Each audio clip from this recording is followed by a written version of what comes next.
Hey everybody, this is Fray. Welcome to my second audio commentary. Actually, a dual audio commentary with myself and your old friend Pant3ra. There's actually, when we recorded this, I ended up kind of screwing it up because I tried to record him off of Ventrilo, and I ended up recording also the background noise from my game as I was watching the replay, as we talked about it. So I apologize for the screams and battle shouts and game messages that you'll be hearing in the background, but I'm hoping that won't be too distracting, and I think it's still usable. I apologize that we didn't re-record the whole thing, but neither of us really wanted to do that. There's also a few clicks and pops here and there. I really haven't gotten this whole dual recording setup thing, but I'm going to try and edit out the worst of them so that nothing blows your ears out or anything. Anyway, before we go and get this thing started, why don't you say hi, Pant3ra? Alright, my name is David Turley. You can call me David if you care. It's whatever. I play Lordaeron with the account name Turley. I live in California. I'm 16, and I'm really nervous right now. Okay, well, this is going to be an Undead versus Orc matchup, so why don't you give us some of your thoughts on Orc? I really don't care. Being gay is fine. I mean... alright, that's great. Go ahead and get this audio paused at the replay paused at the 2-minute mark, from Sweet's point of view, with the Fog of War on. This audio, I should mention, is copyright 2006 WCReplays.com, so insert funny joke about what happens to you if you steal it. Whatever. This is going to be a pretty cool replay. The Undead's going to win it with some fairly unusual tactics and an unusual second hero choice. Alrighty, let's go ahead and get this going. 2-minute mark in 3, 2, 1, unpause. Alright, so Turtle Rock, obviously you're not going to know if the Orc spawns close spawns to you, but you definitely want to be going Fiends. Sweet is originally a Ghouls player, however he does do Fiends on this map because of the choke points. Also for reasons like if they do get close spawns like they do in this game, if you're going Ghouls you're going to want to throw up a later crypt anyways, or 2 slaughterhouses later on depending on what strategy you go and commit to. And with that they're going to be able to cancel your buildings a lot easier as opposed to if you just throw up your slaughterhouse tier 2 and you can usually fit it in the back easy as opposed to trying to fit 2 slaughterhouses in the back. It's not going to be likely. And like I mentioned too about the choke points and everything, it's really important to use that to your advantage. Now, I think I've seen some people go for 2 slaughterhouses even after going Fiends. Is that generally not something you want to do, or just not on this map? Is complete. Well, later, when you go Fiends, you usually don't want to throw up 2 slaughterhouses right away. Like the second slaughterhouse you'll want to fit in like later on in the game. It's generally unheard of, in my opinion, with later on in the game and everything. Right now, also, his Death Knight harassing the green camp, trying to deny him some EXP, which he does not do, but he knows for a fact that Shout's all the way over there, so he can go ahead and creep out the orange camp while he's harassing, and then run his DK down to the orange camp just in time if he needs to coil in fiends or anything like that. And it's pretty much just assuring him that he won't get creep jacked there, and he'll be able to creep up, seeing how Orc do like to harass at any given time at this point of the game right now. You never really can tell what they're doing.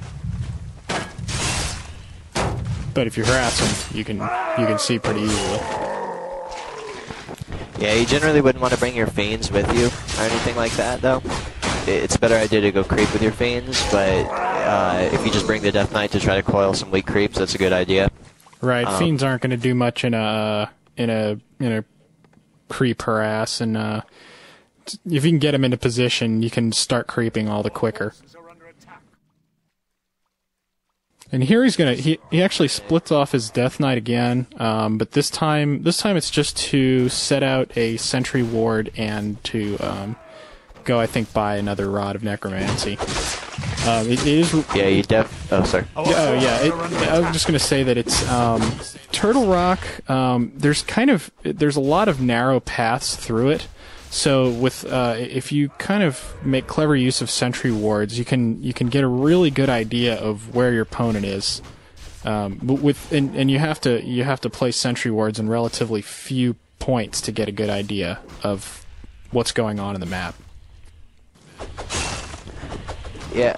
Also, especially in close spawns, you definitely want to know your opponent is and everything, because they could go to your base like in an instant, and especially with Orc versus Undead, they're relatively fast. Unlike in this game, he doesn't go TC second, so there's no endurance aura. However, they do have speed scrolls, and they could rush into your base without you even knowing really in time to TP in and take out a lot of echoes. You definitely don't want that. So you can pretty much see that. And also, like what you're seeing right now, wasting his time on the Scout Wolves is definitely a good idea and worth the EXP. Just got him level 3. Those wolves, you definitely want to focus those, especially like earlier on in the game when they're harassing you, which you didn't see that much. However, summoning is complete. It's just free XP. It's harder for the Orc to micro as opposed to those 700 HP grunts. And if you're getting some kind of source of EXP in there, it's kind of defeating the Orc's purpose of harassing you when, you know, they want to keep your hero at a low level. Also, he went 29 food. Oh, sorry, go ahead. I was going to say also those two wolves, I believe they were, they're the dire wolves, the level 2. And they were headed straight into his base, so he didn't want to get any of his peons killed or chased around by him. Yep.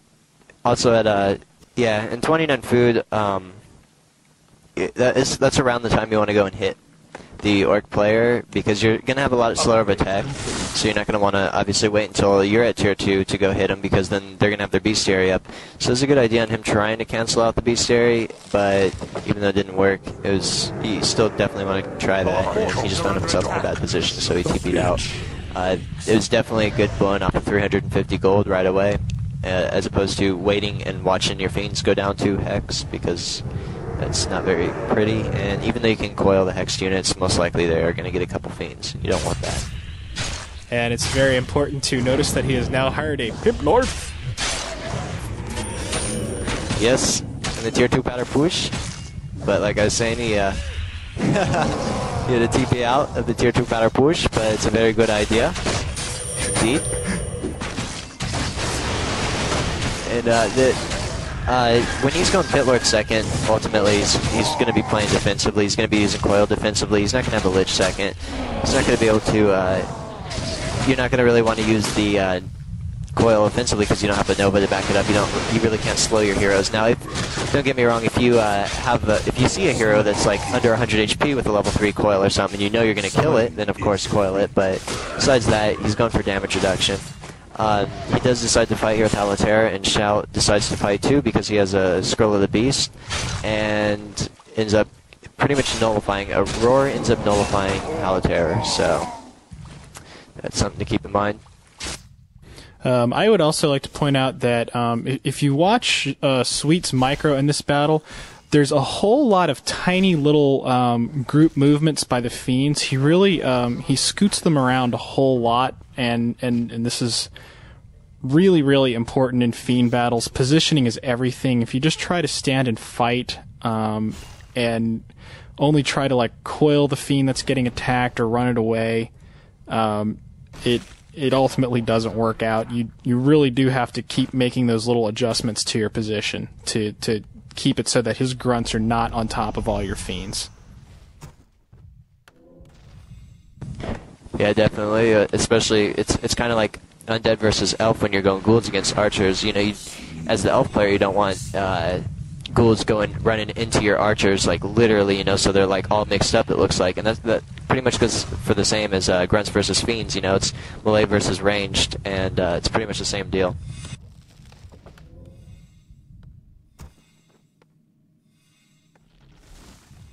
One of the advantages to going for a Tavern hero as opposed to getting the Lich is that it pops right out at tier 2. I mean, fairly obvious stuff, but you basically get more power quicker. And in that case, I think he wanted to go ahead and hit he wanted to hit Shout's building expansion. He never got there because he ended up having to fight Jout's army on the way, but if he had been waiting for a Lich to come out, he wouldn't have had that hero with him when he tried to make that attack.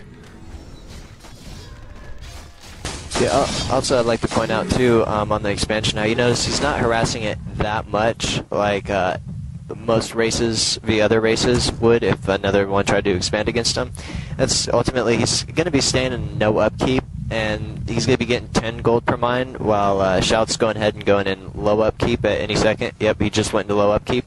And so now he's going to be getting 14 gold total per mine, which is because 7 from his main and then 7 from his expo. So he's really only getting 4 extra gold, which isn't, it's still a lot, but I mean, you're staying in no upkeep, so you know, you're fine. And Undead can pretty much do that because they have a nice base with the main hall as a tower and everything. And they're also ultimately very fast because of the Unholy Aura, so they can go ahead and do a lot of hit and runs and keep the Orc army from doing whatever they want, even though the Orc army is indeed a lot larger than the Undead's army right now. Research complete. And Sweet just went ahead and pushed Jout's base because he saw Jout was kind of on the other side of the map with some of his scouting units, and he TP'd out as soon as Jout's army landed in from the TP. He didn't want to stick around because the Kodos would eat his fiends, and you know, you can't afford to delay on that TP at all. Another thing why that little push was a good idea, even though all he ended up doing was trading TPs, is that he had snuck 4 skeletons up to the top of the map. I just watched it again. I think he did that deliberately, and then snuck them into Jout's gold peon line at his expansion. So it was basically like he was harassing his base, and then when Jout showed up at his base to kick him out of there, he went and harassed his expansion. So, you know, if you can, any way you can find, sometimes you can do it with by setting 2 or 3 ghouls to the expansion. Anytime you have an opponent, this kind of applies to any matchup really, who is expanding, you have an advantage in the fact that you can put pressure on him in 2 places at the same time, and often they're just not able to deal with that. Yeah, especially with the Undead army, even though this is Fiends, so there's not going to be as much multitasking and everything. However, yeah, with the Undead army, even when the Undead army is split up, hit and run, they still are very good with that, and hit and running on 2 spots at one time is very hard for every single race, besides Undead, obviously, to deal with.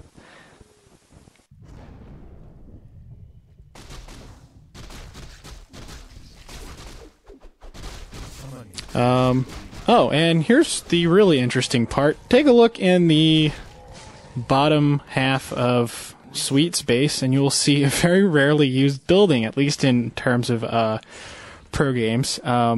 He's actually going to be building Banshees in this fight. I sort of suspect that these guys may actually, both of these players may be under the impression that Anti-Magic Shell blocks Hex. It does not. Me and Pant3ra tested it out in just a tryout game, and you basically end up with a sheep that has Anti-Magic Shell on it. All Anti-Magic Shell does is block 300 damage. 300 magic or spell damage, excuse me. Yeah, also too, we tested and saw if it would stop magic stuns, and that does not either. It just stops, like Fray said, the damage. They still get stunned and everything. But it does stop the damage from both War Stomp and Shockwave. Now here's another reason why it was kind of nice for Sweet to trade off Town Portals earlier. Jout was kind of placed in a position where he had to either blow 350 on another one or try